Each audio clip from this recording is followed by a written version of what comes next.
Welcome back to Tripod Anime Talk.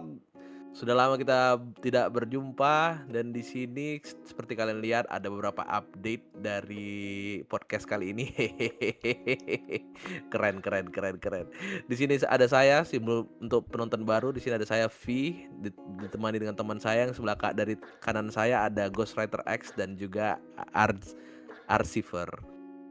Oke, Gak usah langsung lama. What the fuck. Oke, anyway, Baswe, untuk episode kali ini kita akan membahas soal karakter development terbaik ya, kecuali MC. Nanti dari saya ada 2, dari Ghostwriter X ada 2, dan dari Arsiver ada 2. Sebelum kita panjang, aku mau bilang agak tipsi dikit. Jadi kalau misalnya aku ada ngelantur, minta maaf. Tapi anyway, Baswe lebih ngelantur lagi pemerintahan kita saat ini. Waduh. Mungkin kita langsung aja masuk ke pembahasan ini ya sebelum terlalu jauh melebar kemana-mana. Silakan, Mr. B. Oh, mungkin untuk kali ini sebelum kita mulai dari aku yang sangat tipsi dan gaul ini, mungkin sudah dimulai dari Ghostwriter X ya guys ya. Alright, cool. Karakter development terbaik ya, kecuali MC, right? Gue bingung sebenarnya karena banyak banget karakter favorit gue yang non MC yang kemudian mereka punya karakter development yang cukup kuat dan akhirnya menjadi salah satu part of the main story juga. Bukan hanya karena background story-nya dia, tapi juga karena sejauh dia berada di anime itu sampai di titik-titik tertentu kita melihat kalau ada perkembangan yang sangat pesat gitu loh. And I nominate this personally to Roronoa Zoro from One Piece. Main gila. I think semua orang harus ngerti kalau this man literally never lose after Mihawk. Karena dia janji sama Luffy gitu kan, I will never lose again. That's what he says, and he really means it. Maybe he lose against Kuma technically, right? Yeah. Di Archipelago technically, dan dia akhirnya diteleport ke Mihawk, and then he has to beat some monkey, and then he got back stronger. Dan juga bukan hanya karena dia punya mimpi untuk menjadi swordman terkuat atau pemakai pedang terkuat, tapi dia pun from time to time dia keep receiving top tier weapons. Yang pertama kan yang dari si saingannya si rivalnya, yaitu Wado Ichimonji.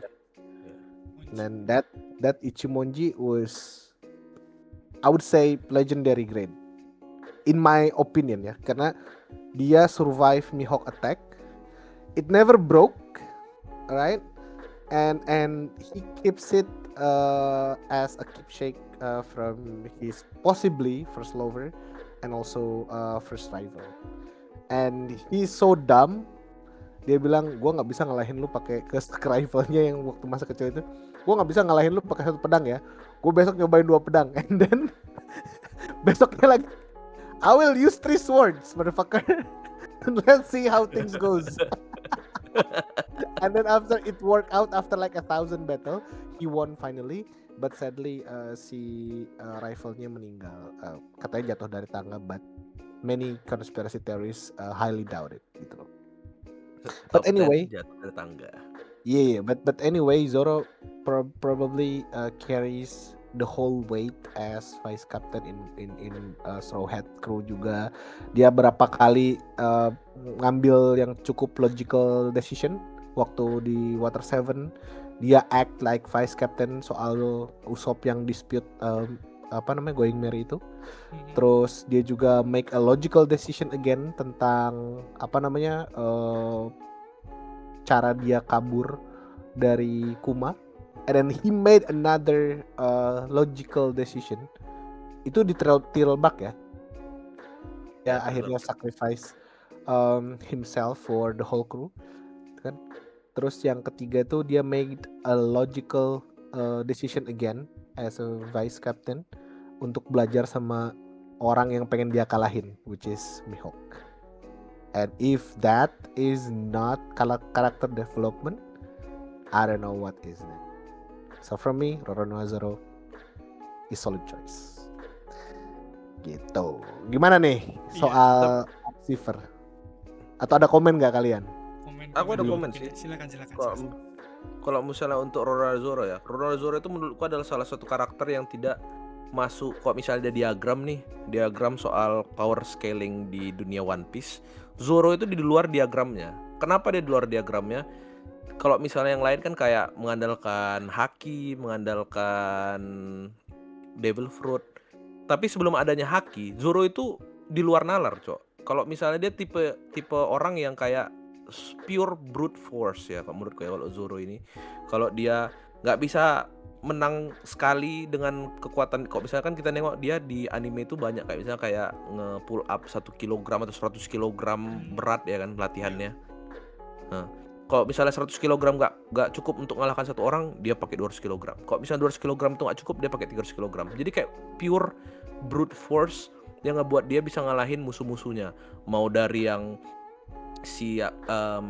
yang di Alabasta, yang musuhnya itu yang literally made of metal, baru sampai ya kan, sampai dia nyampe ke Wano ngelawan literally Kaido, one of the most strongest being ever, baru kayak jadi salah satu karakter yang bisa leave a scar di kulitnya Kaido. Itu kayak literally itu pure brute force, sama mungkin dia belajar haki ya. Tapi menurutku kalau misalnya haki ini nggak pernah ada juga, menurutku Zoro tetap bisa ngelukai si Kaido, karena itu dia cuma kekuatannya kalau misalnya dia ini kita ambil dari karakter DC itu Green Lantern, dia tuh betul-betul 100% dari willpower-nya aja anjir. Willpower dia kalau misalnya oke, anjing aku bakal ngalahin kau, apapun yang terjadi kau bakalan kalah gitu. Fuck devil fruit power, kok misalnya sekali pukulan nggak cukup, 2 kali pukulan pasti cukup. Kalau 2 kali pukulan nggak cukup, 100 kali pukulan pasti cukup kayak gitu. Iya, betul. Kayak salah satu karakter, iya kan, dia tuh jadi salah satu karakter yang menurutku nggak masuk diagram power scaling ada di One Piece, karena dia 100% itu berkutik dan dia berdouble di latihan. Keren ku akui memang Zoro, walaupun dia orangnya sering nyasar dan everything. Ya kan, dia sering nyasar kan. Of all things ya, of all things. Of all things, dia sering nyasar. Tapi untuk sebuah dari karakter, dia menurutku juga karakter development terbaik. Dia juga kok misalnya di pre-time skip kita lihat dia sering ketawa, sering melakukan hal yang bodoh juga kuakui, tapi kayak bodohnya ya komikal ya, kayak comic relief, tapi masih kayak kita melihat fun side dari Zoro gitu. Tapi itu semua berubah setelah catalyst moment, which is Kuma ya, menurutku. Catalyst moment yang betul-betul kayak oke, anjing, kalau if this is real, aku nggak bisa nyelamati kawanku sama sekali, not even my friend, bahkan my captain, aku nggak bisa nyelamatin captainku sendiri gitu loh. Dan dia mulai sadar itu pas Luffy itu menyelamati Ace dan dia nggak ada di situ. Dan pas dia terima beritanya, dia udah tahu kalau Ace itu udah meninggal gitu loh. Yeah, jadi katalis. I think in that moment, not the only, I would say, the first character that depicts and worried about how Luffy would feel about it gitu loh, alongside Nami ya, karena Nami pun pas ngelihat berita itu kan langsung Luffy gitu lah, kakak lu nih gitu kan, karena Ace itu kan pertama kali muncul di Alabasta, and which is karakter-karakter lain selain Chopper, Usopp, Nami, Zoro, Sanji will find it hard to relate gitu. Franky juga belum lama kan dari kejadian Marineford itu, terus Brook apalagi gitu kan. No, Brook belum lama, Franky apalagi ini ya, apa namanya, maksudnya no, that's actually true. Karena Brook Thriller Bark, Franky di Water 7 itu Water 7. Fun fact, itu cuma Zoro yang pernah jumpa kedua abang Sworn Brother-nya Luffy, Sabo sama Ace, itu yang pertama kali jumpa keduanya itu cuma Zoro. Kayak itu. Kalau misalnya kayak itu nunjukin juga kalau misalnya ya first mate, kalau misalnya dari segi pirate ya, namanya first mate-nya si Luffy itu ya Zoro. Makanya itu. Bro is kayak kayak udah ride or die aja kalau sama Luffy itu. Makanya aku bilang dia yang awalnya mungkin kalau misalnya untuk penonton anime atau membaca manganya juga, spoiler alert, dia tuh kalau misalnya kalian cuma membahas Zoro dari live actionnya, dia itu whimsical sebetulnya Zoro ini. Banyak gag momennya juga gitu. Dan dia nggak selalu brute ya, dia sering senyum juga kok, dia sering ketawa gitu. Dan lebih sering tidur dan nyasar, tapi dia sering ketawa juga gitu. Dan memang katalis momen itu adalah karakter development itu kalau misalnya dia sadar kalau misalnya kalau misalnya aku mungkin ya at the time kayak kalau misalnya aku ketawa terus nih, kalau aku terus berharap kalau misalnya dengan kekuatanku aku cukup untuk mengalahkan semua orang, kaptenku pasti mati dan Luffy nggak bakal bisa jadi the king of pirates. Makanya kalau menurutku dia berubahnya itu memang pas dia tahu Ace itu meninggal dan Luffy itu memang udah, dan dia menyaksikan itu udah di depan matanya sendiri kan, kita tahu juga dari berita yang disebarkan. Dia langsung kayak 100%. Memang Zoro memang tetap whimsical, tetap ketawa dan everything dan tetap senyum. Tapi moreover dia lebih brooding sekarang ini. Karena dia tahu kalau misalnya Luffy ini tetap carefree person, dia bakal jadi orang yang seriusnya untuk memang menjaga si Luffy gitu. Whatever it takes ngebuat kapten dia itu jadi ya King of Pirates. And note mungkin ya soal ini juga mungkin you guys realize that Roger is carefree and they have Silver Rayleigh. Iya. Right? Shanks is a little bit carefree and then he got Ben Beckman. So it's a full cycle around. Any vice captain is very fucking serious. Somehow. Tetap whimsical ya. Ya, to some degree ya, karena kan masih ada jokes Sanji sama our lovely most head Marimo. And I think we can move to V, right? What is your choice? Kayaknya RJ Bigger belum sempat nyuruhin soal Zoro lah, kayak gimana kira-kira? Nah, iya juga. Waduh, kalau bisa mungkin aku yang ngisi voice actornya ya. Anjay. atau kasih voice line-nya terbaiknya lah apa? Oh shit. Nana Bang gitu.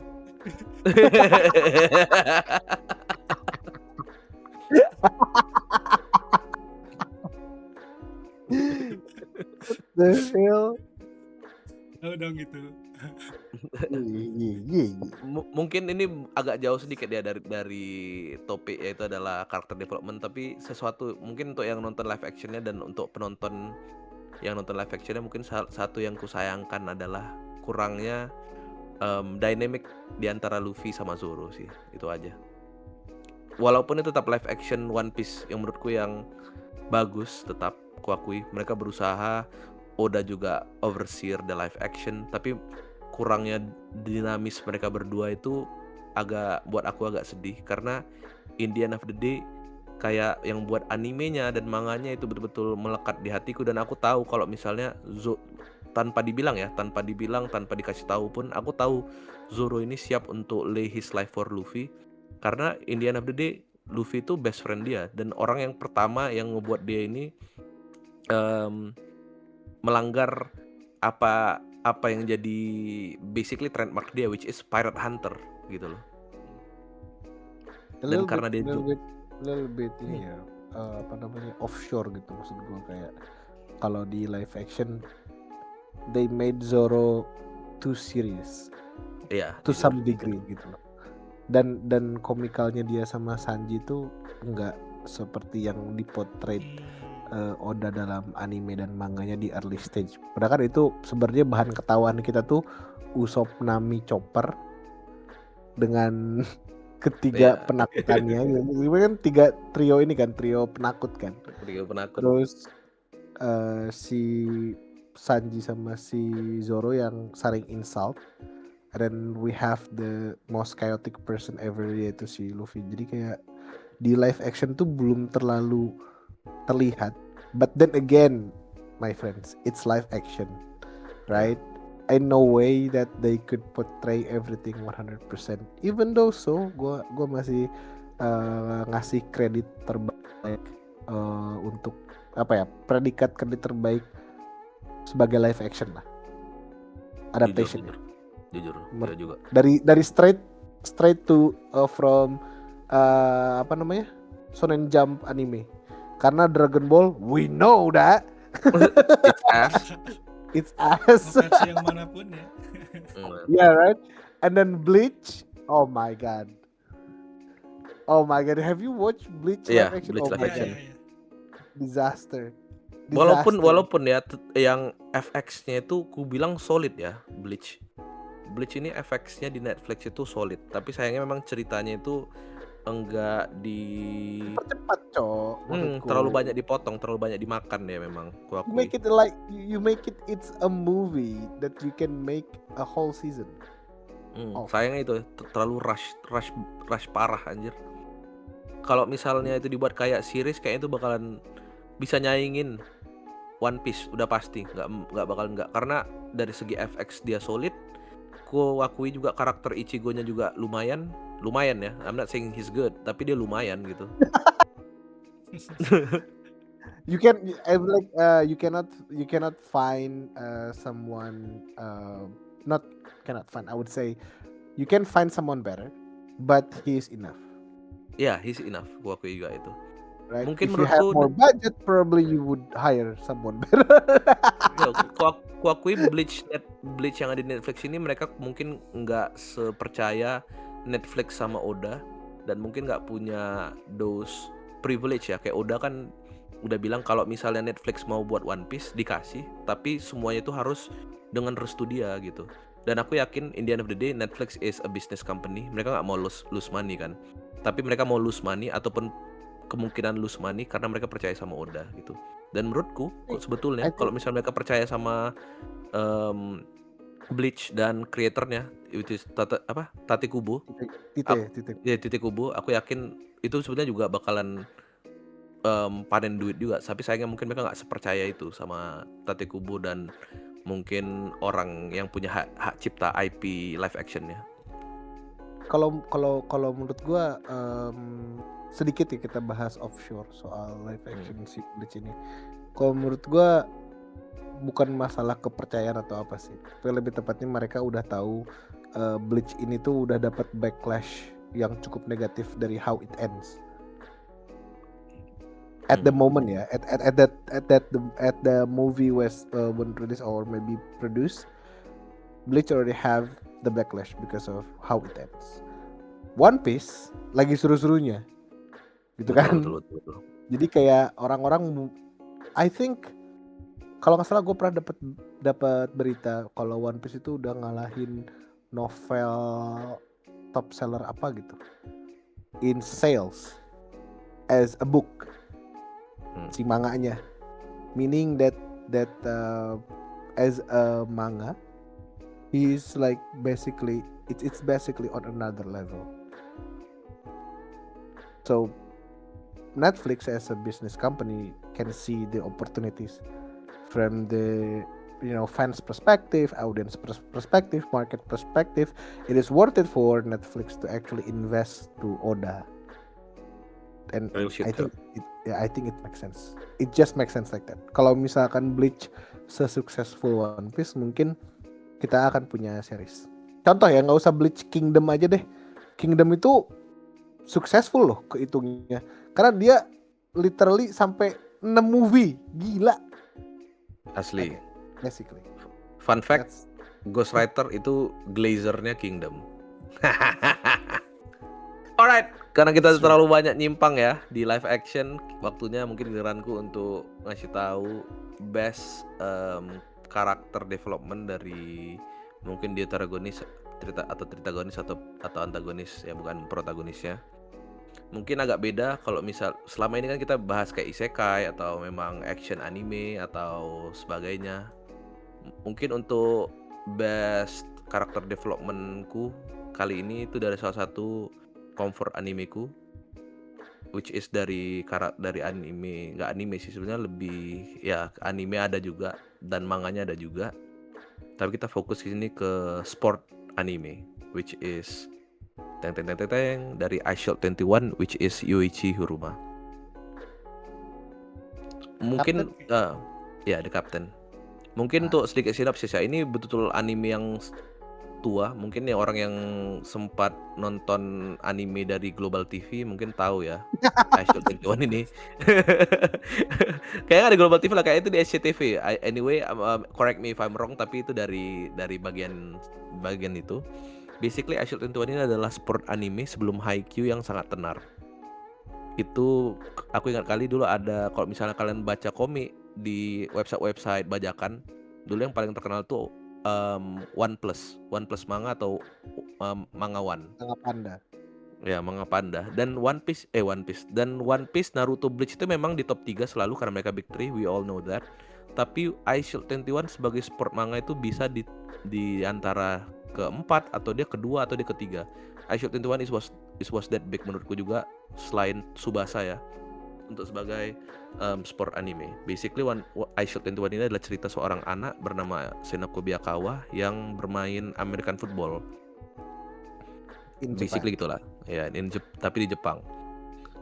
Long story short, kayak gue bilang tadi, base karakter development selain MC-nya itu adalah dari Yoichi Hiruma. Yoichi Hiruma ini adalah kapten dari si tim football tadi itu, yang dimana Senoko Biyakawa itu berasal. Bedanya Yoichi Hiruma ini sama beberapa karakter lainnya, dia itu sangat setuju sama ilmu matematika.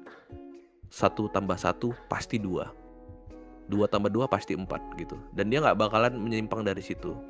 Tapi karena dia cinta dan dia punya mimpi menjadi pro player di American football, dia rela untuk menghabiskan, mau itu dari duit personal dia, mau itu harus ngancam orang, mau itu harus menjatuhkan harga diri dia sebagai seorang manusia, dia gak peduli.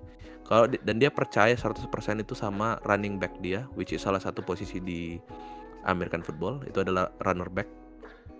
Dia 100% percaya sama Senoko Biyakawa. Kalau dengan dia yakin tim dia ini yang dulunya gak pernah menang dari dia kelas 1 SMA sampai dia kelas 3 ini, sampai di year terakhir dia yakin bakalan bisa menang di kejuaraan nasionalnya, which is kalau misalnya di iShield 21 itu namanya Christmas Bowl.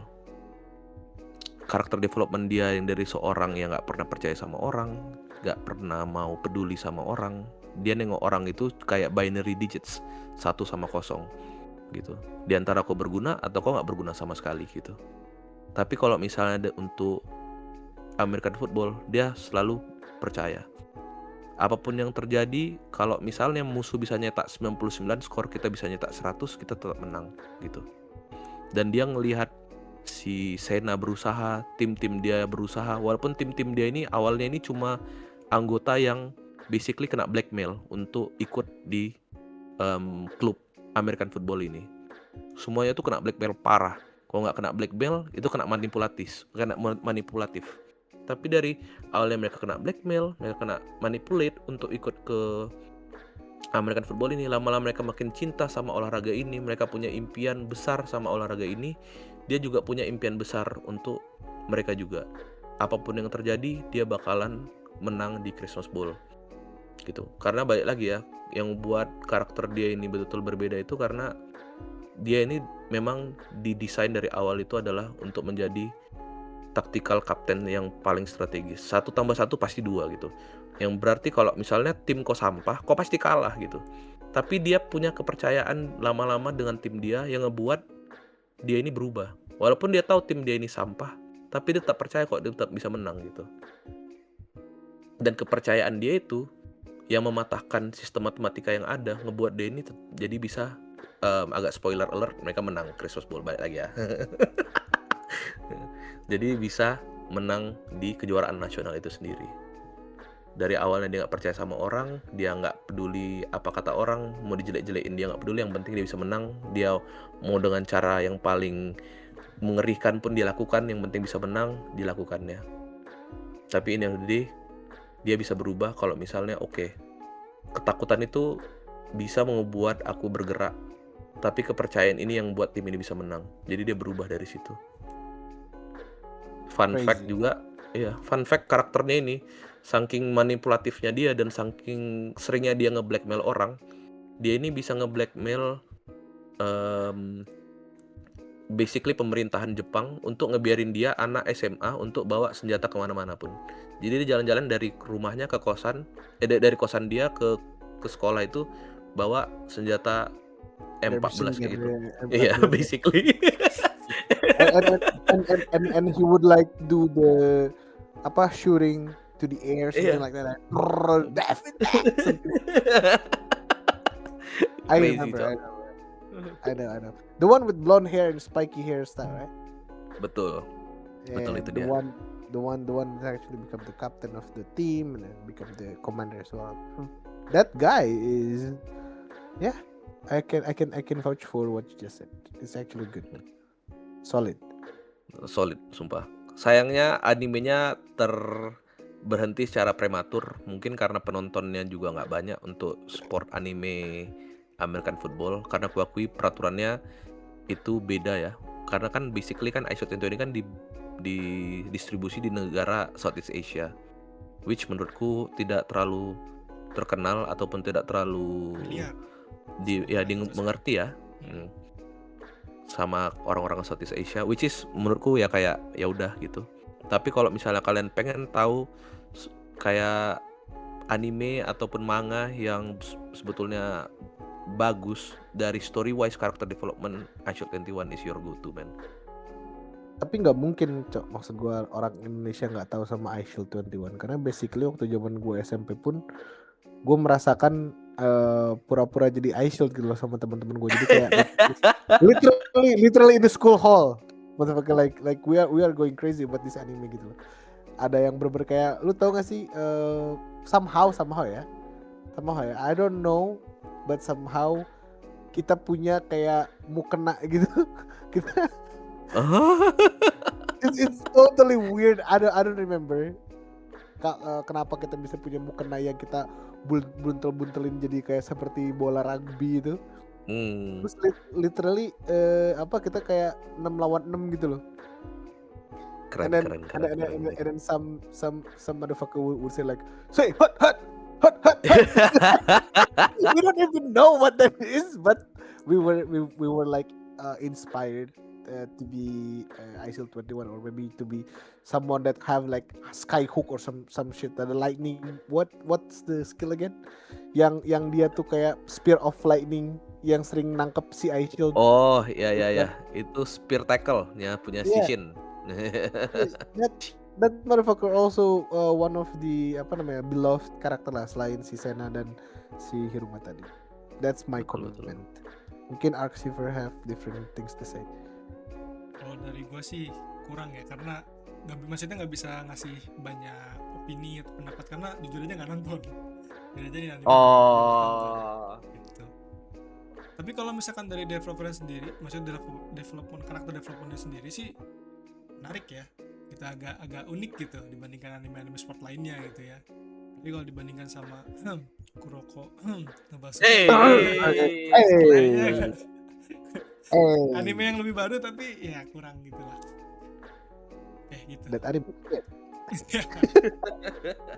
Ya gimana ya? Kalau Kuroko, satu timnya Kuroko, right? Like fight one on one with American footballer dari iShield 21, motherfucker will just get beaten very quick. Kecuali mungkin si yang rambutnya ungu, siapa, Murasaki atau I don't know who's the name, yang paling tinggi paling gede. Oh ya, Murasaki Bara. Yeah, Murasaki Bara ya. That motherfucker probably would last, but the rest are just nerds with just like that. Kalau misalnya sebetulnya di iShield 21 tuh ada yang kayak Gojo Satoru-nya. Itu namanya Agon Kongo. Agon Kongo ini basically dia kayak Gojo Satoru-nya di iShield 21.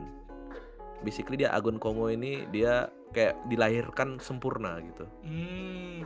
Mungkin kalau di Kuroko tuh kayak siapa namanya yang punya bipolar syndrome?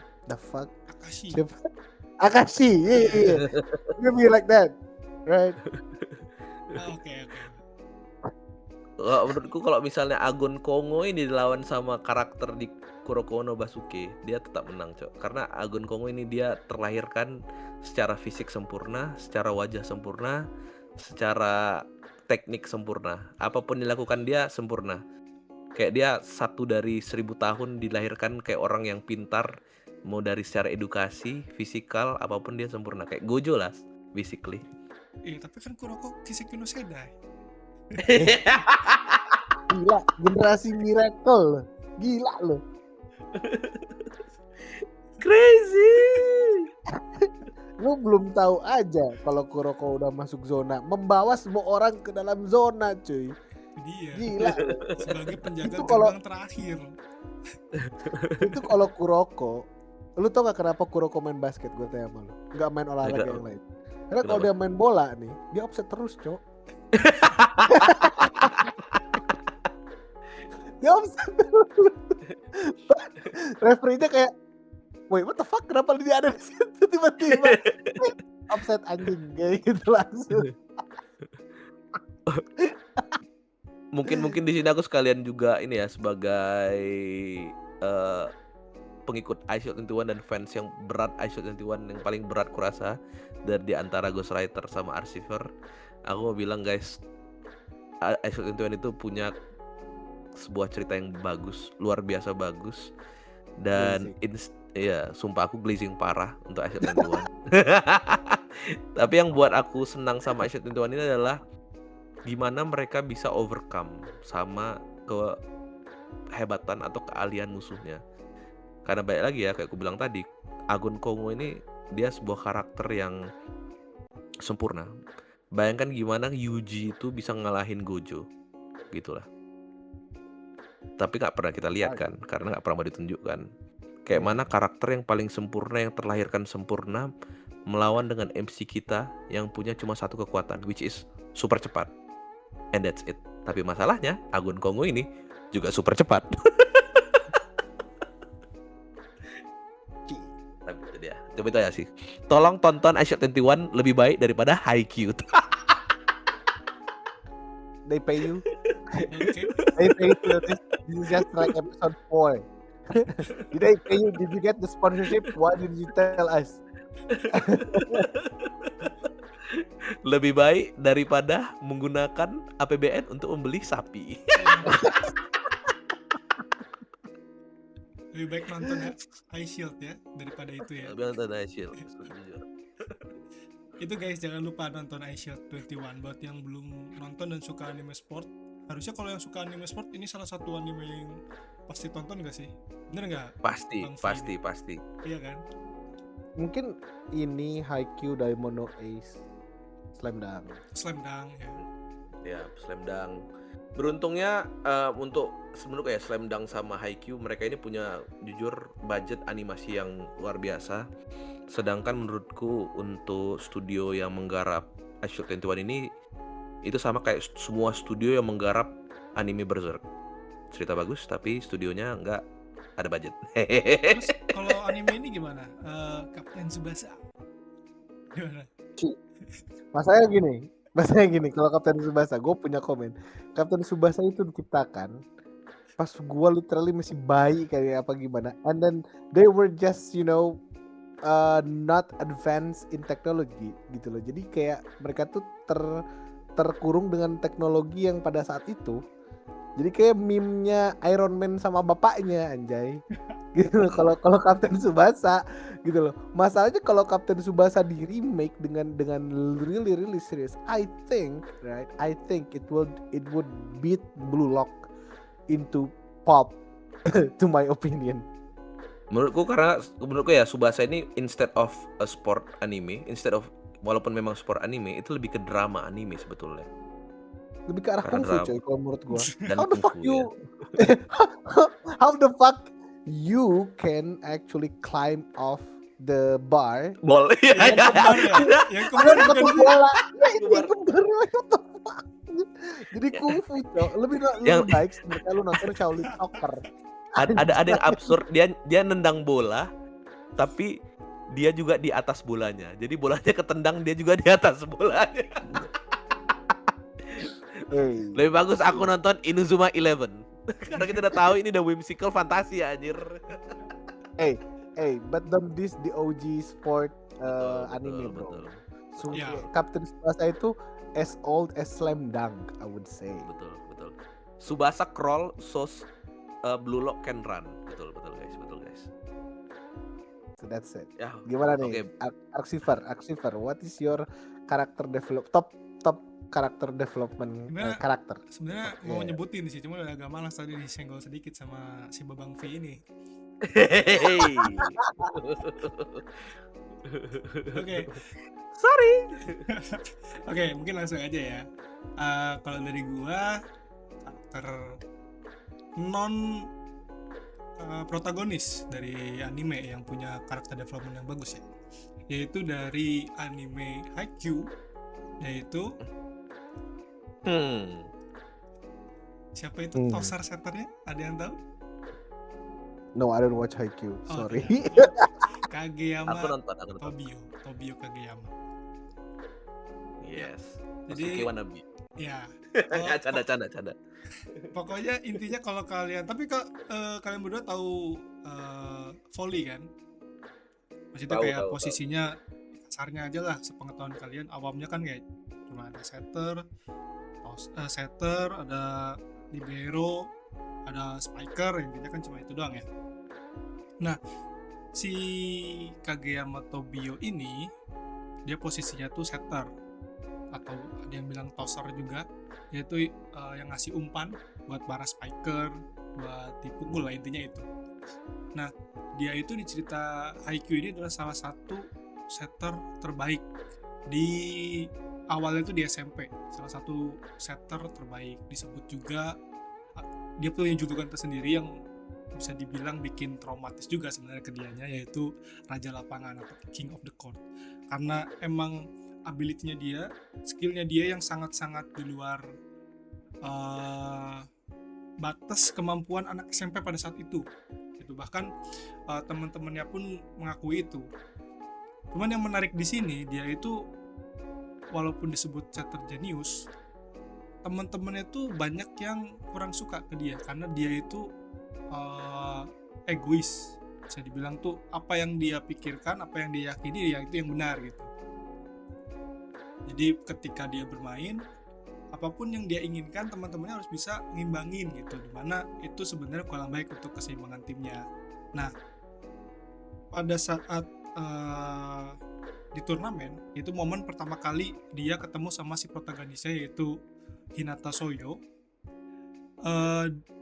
Mereka itu bertarung berdua, maksudnya kedua tim bertarung, dan akhirnya kelihatan tuh kenapa si Kageyama Tobio itu bener-bener dijauhi sama teman-temannya, karena dia tuh ngumpan ke temennya dengan kecepatan yang sangat tidak masuk akal pada saat itu. Disebutnya tuh apa ya, kalau gue sih nyebutnya quick. Minus tempo ya? Minus tempo nggak sih? Ya minus tempo itu bahasa itunya, bisa dibilang minus tempo bahasa di animenya ya. Cuma yang pada saat itu kan awal-awal kan masih belum disebutin kan kalau itu tuh ternyata minus tempo. Ya kalau misalkan orang umumnya tuh bisa dibilang quick ball gitu. Itu jadi posisi spikernya harus sudah melompat di posisi siap mukul ketika si tosernya nyentuh bola. Nah itu. Nah cuman pada saat di SMP tidak ada yang bisa ngikutin si umpannya itu. Tapi Kageyama tetap kekeh harus ada yang bisa mukul. Jadi kayak kebanyakan tuh kayak cuman senggol aja. Nah di situ akhirnya dibenarkan sama Kageyama Tobio. Long story short, mereka lulus dari SMP.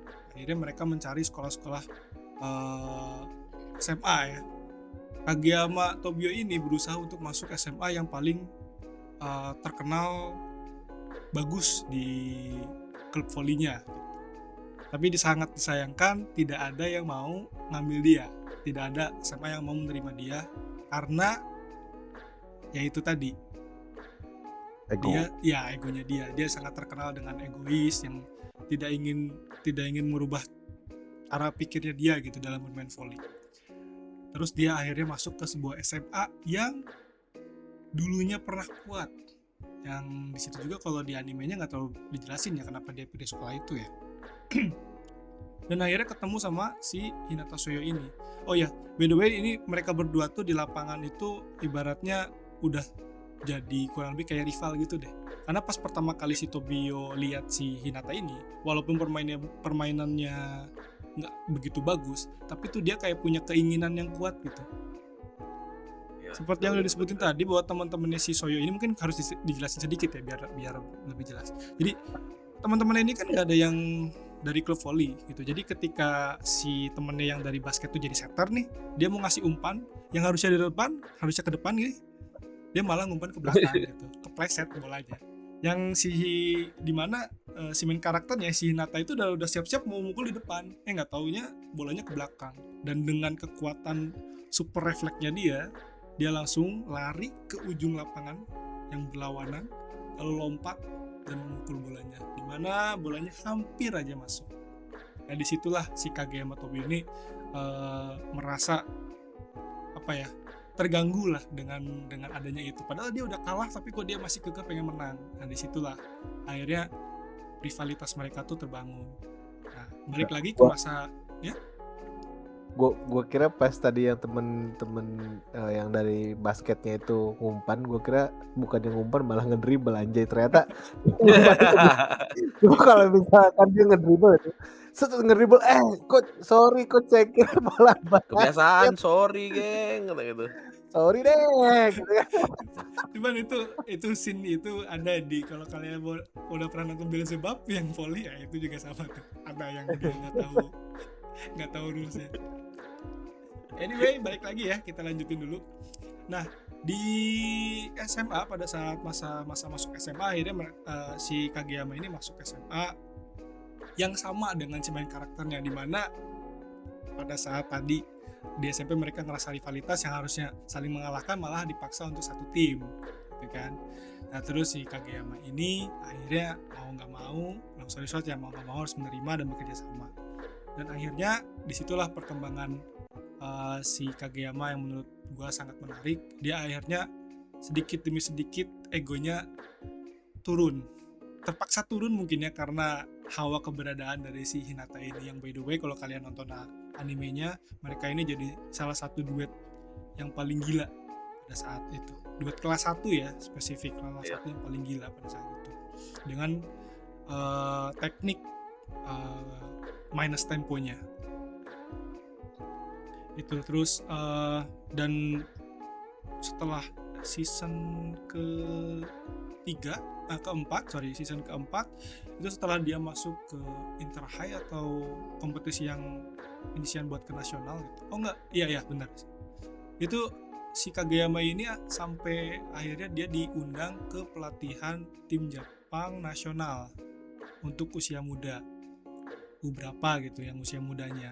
Nah di situ dimana kemampuan dia emang benar-benar udah diakui dari yang awalnya. Emang dari awal dia udah jenius sih, cuman karena dari segi mental aja mungkin dia yang masih belum siap, sampai akhirnya udah sininya dia ngerasa oke, butuh perubahan dan lain-lain. Akhirnya bisa sampai dipanggil ke timnas, pelatihan timnas Jepang untuk melakukan pelatihan selama beberapa minggu kalau nggak salah. Itu ya kurang lebih itu. Wait, karena gua nggak nonton si Haikyuu ya.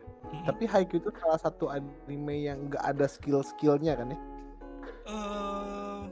Iya, maksudnya kayak kemampuan yang bukan supernya nggak ada lah. Ya, kayak jurus-jurusnya. Nggak ada kayak Devil Bats Run atau apapun itu, nggak ada. Kalau Haikyuu nggak ada. Itu literally semuanya ada di dunia nyata juga ada. Yang dia lakukan itu bisa dilakukan di dunia nyata, itu aja sih, walaupun jarang mungkin ya. Tendangan elang gitu kan kalau nggak ada kan. Ya, jurusnya juga tuh apa? Lari, terbang dan berlari, bukan itu bukan. Nah.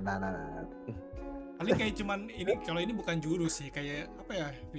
Teknik kan, teknik. Ya, bukan teknik, maksudnya kayak ada gambaran kayak ini kan dia dari sekolah Karasuno itu gagak kan, jadi kadang-kadang kayak ada burung gagaknya tapi kayak siluet doang lah gitu kan. Gerakannya emang kalau mau lompat tuh tangannya ke belakang dulu, kadang-kadang cuma di cover sama burung.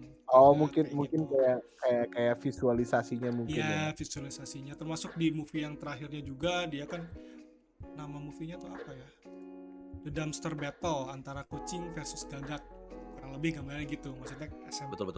SMA si Karasuno versus Nekoma gitu digambarkannya itu, dan dua sekolah itu emang rival itu. Movie I terakhirnya see. sih kalau kalian yang ngikutin ini apa namanya IQ pasti nangis sih, seenggaknya kenal lah gitu, tersentuh. Anjay. Iya. Bang Ki kan nonton Let nih, me try. udah ini belum? Udah nonton movie-nya belum? Aku terakhir cuma sampai season 2 ya sebetulnya. Karena kemarin itu kayak nonton kayak anjir ini udah sampai season 2 ini masih turnamen yang sama rupanya.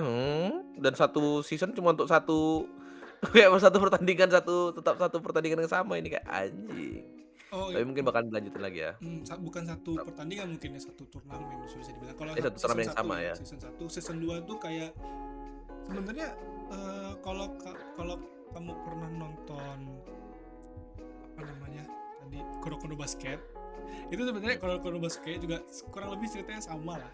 Itu kayak dari turnamen Iya. ini gagal terus perbaikan, yang ketiganya tuh turnamen lagi menang kayak gitu. Ya kurang lebih kayak gitu lah. Kalau dari dua. And then versus Jabberwock. Kalau Jabberwock nggak tahu. Iya, karena itu tuh kayak apa ya, kalau menurut gue tuh kayak klise Alice in Wonderland gitu cuy. Tapi kalian tahu kan Jabberwock in real life tuh apa? Iya, Iya. dancing team, Dancing team aja. right? Tapi kan maksudnya itu tuh diambil dari lore-nya Alice in Wonderland kan, di mana si Jabberwock ini tuh a dragon, and which is slayed by Alice in Wonderland with purple sword. Makanya nih si tim Kuroko ini disebutnya purple sword gitu loh. Wielded by a lady knight. Mungkin itu ya kenapa kemudian para ikemen di Kuroko Basuke ini. Nah, lu tau gak sih, like offshore before we go to break ya guys, just offshore thoughts. This is like my intrusive thoughts gonna win, alright. Every time not every time, ketika gua nonton pertama kali Kuroko Basuke, this is a distract for you guys. Maybe ya, or maybe you also feel the same way. Setiap kali gue ngelihat kelakuan si Kuroko ini tuh almost gay anjay. Kalau menurut gue kayak, what is your sexuality? Tell me if you're gay, I'm okay with it, but tell me, you know, gitu loh maksud gue, gitu loh. Jangan kayak subliminal glazing on someone's, you know, dick for some reason. Jujur. I felt Bagus menurutku Kuroko no Basuke ini kalau misalnya mau dibuat kayak Iwatobi Swim Club atau Free yang anime berenang, di sekalian buat kayak gitu aja. Kayak kita tahu mereka semua gay kayaknya. Tapi it's fine gitu. It's fine gitu kan. It's fine. Listen guys, I'm not against any sexual Agenda. orientation or whatnot ya. Gua nggak peduli sama sekali kalau ada anime yang apa namanya si cewek suka sama cewek atau si cowok suka sama cowok. I don't care as long as the story is good. Betul. You know, and as long as it does not actually pushing any agenda. Betul. Yang lu cuma sebatas ngasih moral story aja gitu loh. Kayak buktinya pun kita bertiga ini yang kita ngobrol, kita sama-sama dapat moral story kan. Gua dari Zoro dapat moral story yang apa namanya, dia berani berkorban demi timnya, dia berani ngambil logical decision, dia berani apa namanya berubah haluan dari ingin mengalahkan rivalnya jadi belajar sama rivalnya. Dia mikirin teman-teman yang lain buat apa namanya escape from the death sentence in many ways gitu kan. Dia hands down probably getting serious every day gitu kan, dengan super pelatihan yang super ekstrim gitu kan. And then for V, dia melihat sosok orang yang everything supposed to be logical, everything supposed to be according to plan, and then he found something more miraculous I think in life. Akhirnya dia bisa berubah haluan juga gitu kan. Itu kan every aspect of it is moral story. Dan juga Arxiver bisa ngelihat seorang yang egonya besar sebesar jidatnya V gitu kan. terus sorry, terus akhirnya dia berani berubah dan and for the truth dia menjadi yang awalnya rival gitu kan, menjadi dynamic duo yang hampir unpredictable and unbeatable dengan missing temponya tadi. Minus tempo aja. Yeah, sorry. Minus tempo. Shit nigga, I don't actually do volleyball. I don't do most of the anime. Sorry for that, alright? You have 100% correctness there. 100 point for Gryffindor by the way. Jadi nah jadi maksud gue kayak we don't push any agenda. If you like it, you like it. If you don't like it, you don't like it. If I don't like it, it's my opinion too. Gitu kan? Yep. And that is something you guys to cherish. Every anime, every story itu pasti ada moral story-nya, ada sesuatu yang bisa kita ambil, ada sesuatu yang harus kita tinggalkan gitu loh. Dan sayangnya gitu loh bagi gue lebih banyak menemukan itu di Kuroko no Basuke gitu. dan pemerintahan kita betul. Lebih banyak karakter development yang ada di Metamorphosis daripada di pemerintahan kita.